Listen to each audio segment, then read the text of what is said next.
안녕하세요. 경자입니다. 정말 오랜만에 일반 공모주가 다시 청약을 시작하는데요. 거의 40일 만이죠. 오늘 주인공은 오픈엣지입니다. 시스템 반도체 설계도를 만드는 기업이었는데요. 내일부터 청약하니까 청약 전에 마지막으로 체크를 해보겠습니다. 오픈엣지는 9월 15일과 16일에 청약하는데요.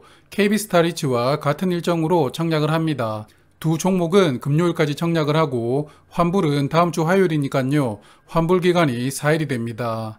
그럼 수요 예측 결과부터 보겠습니다. 상당히 좋지 못했습니다. 기관 경쟁률이 44대 1로 굉장히 저조했고요. 그래도 청약 참여한 기관들 중에서 의무합약은 적극적으로 신청을 했는데요.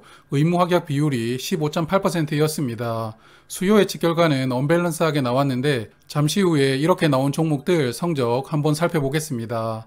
그리고 의무합약을 세부적으로 보니까 수량으로 보면 1개월 합약이 가장 많았는데요. 그런데 한 기관이 약 273만 주를 신청하면서 6개월 합약을 혼자 신청을 했습니다. 이 기관 담당자는 지금 어떤 생각이 들지 궁금하기도 한데요. 여하튼 건수로 보면 15일 합약이 가장 많았습니다. 최근에 청약했던 종목들과 비교를 해보면 기관 경쟁률은 9종목 중 8위였습니다. 오픈엣지 바로 위가 소카였고요. 그리고 의무 합약 비율은 9종목 중 4위로 그래도 중간 정도 포지션입니다. 기관들 참여가 저조했고 또 참여한 기관들이 이례적으로 공모 가격을 상당히 보수적으로 써냈는데요. 78%가 공모 가격 하단 미만으로 신청을 했습니다. 공모 가격 밴드는 비싸다라고 다들 생각했던 것 같은데요. 그래서 자연스럽게 공모 가격은 하단 미만으로 결정이 됩니다. 만원인데요. 하단 가격이 15,000원이었으니까 5,000원 내려진 가격으로 결정이 되었습니다. 그래서 모집하는 금액은 339억 원이 되었고 공모가 기준 시가총액은 2,084억 원입니다. 오픈엣지처럼 기관 경쟁률은 망했고 의무 합약 비율은 그래도 10% 넘는 종목들을 살펴보았는데요. 최근에 4종목이 있었습니다. 4종목 상장일 성적을 보니까요. 에이프릴 바이오와 청담 글로벌은 공모 가격 이상으로 주가는 형성이 되었고 ICH와 바이오 FDNC는 공모 가격 이하에서 출발하고 하락으로 마감했는데요. 그래서 수요 예측 결과가 망했으니까 청약하면 무조건 손해입니다 라고 말씀을 드릴 수는 없지만 그래도 손해가 나올 확률은 50%다 이렇게 보시면 좋을 것 같습니다. 그리고 수요 예측 결과가 저조했다 보니까 모집 수량 일부 줄였는데요. 구주 매출도 약간 줄였습니다. 그래서 약 339만 주를 모집하는데 일반 투자자에게는 84만 6천 주가 배정이 되었고요. 우리사주 조합에도 6% 비중으로 22만 주가 배정됩니다.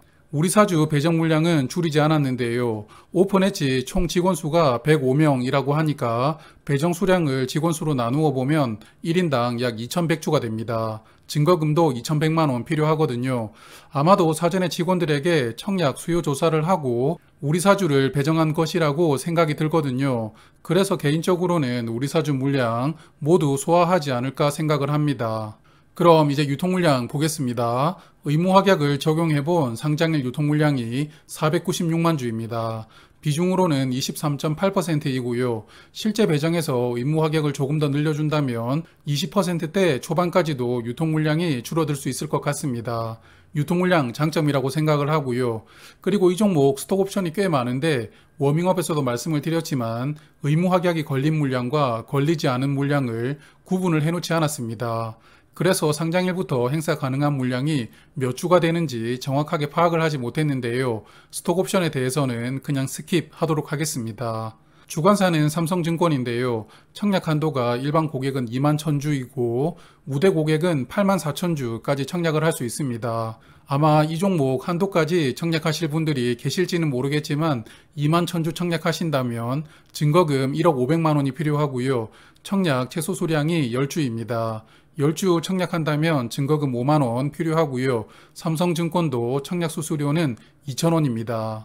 그리고 이 종목은 3개월 환매 청구권이 부여가 되었는데요. 상장하고 주가가 공모가 아래로 떨어진다면 3개월까지는 주관사인 삼성증권에게 내 주식을 90% 가격으로 다시 사달라고 환매를 청구할 수 있는 권리이죠. 그래서 이번 청약으로 배정받은 주식은 주가가 아무리 떨어져도 최대 손실은 10%로 제한됩니다. 그래서 이 종목은 수요 예측 결과가 좋지 않았지만 이 청구권을 믿고 청약하실 분들이 그래도 어느 정도는 계실 것이라고 생각을 합니다. 반도체 설계 시장을 과점하는 기업은 ARM과 시놉시스가 있습니다.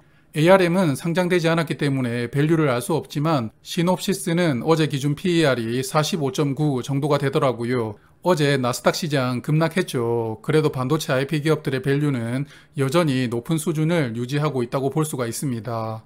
오픈엣지는 현재 적자 기업이거든요. 그래서 PER을 계산해 볼 수는 없는데요. 그래도 공모 가격에 반영된 추정이익 기준으로 PER은 15.9가 됩니다.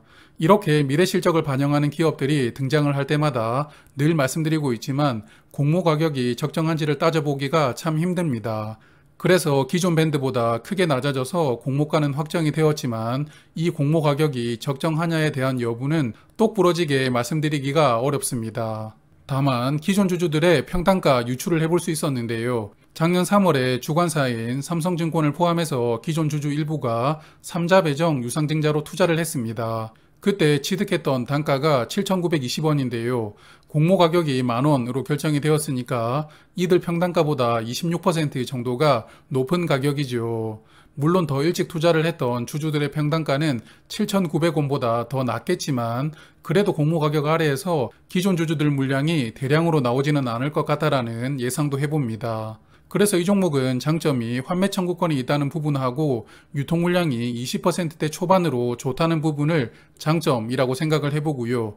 단점으로는 저조했던 기관 경쟁률과 함께 최근 시장 분위기가 적자 기업에게 더욱더 가혹합니다. 이런 분위기는 오픈엣지에게도 불리하게 작용할 수 있을 것 같습니다. 그럼 오늘 준비한 내용은 여기까지 말씀을 드리고요. 좋은 판단하셔서 성공적인 공모주 투자를 이어나가시길 바라겠습니다. 오늘도 마지막을 함께 해주신 분들께 감사드리고요. 저는 다음에 또 뵙겠습니다.